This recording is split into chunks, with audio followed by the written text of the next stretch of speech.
Hello, I'm Alex. I'm wildly passionate about rivers, so when I heard about the Animas river spill, I had to investigate. I packed up my Honda CRX and traveled to Silverton, Colorado to see if someone could tell me the story.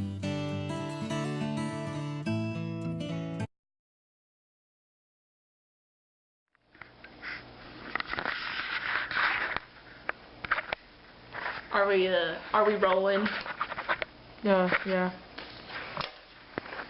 So, okay. Are we? Okay.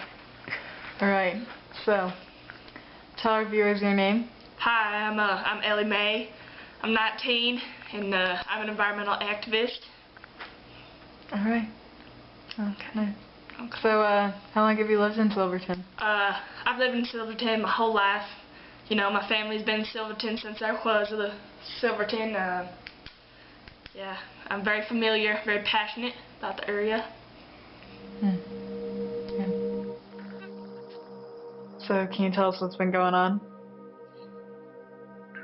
But if you want to know what's been going on now, you have to understand what's been happening in the past.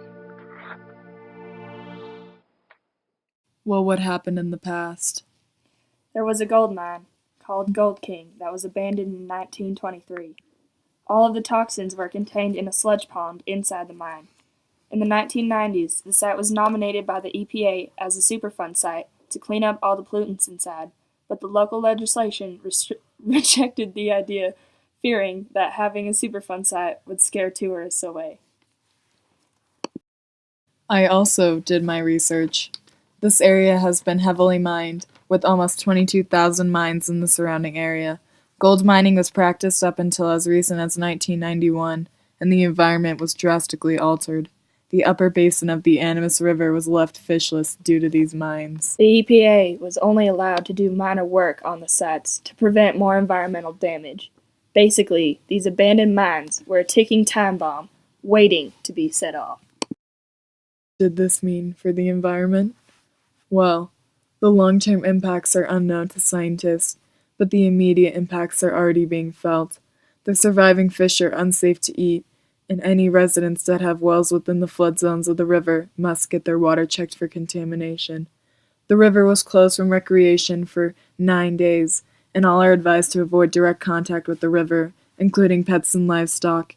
It appears that most of the heavy metals formed insoluble sediments that have sunk to the bottom of the river. So how has this changed your community, and how has it responded? Well, the public perception of the abandoned mines has changed.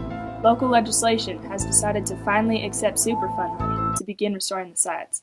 However, the public is very mistrusting of the EPA, even though the organization has accepted full responsibility for the spill and vows to clean it all up. Moral of the story: the EPA can try to undo the damage, but the damage will always be felt. We must learn to respect our environment and avoid harmful practices like mining in the first place, because this accident has taught me that our land is too precious to abuse.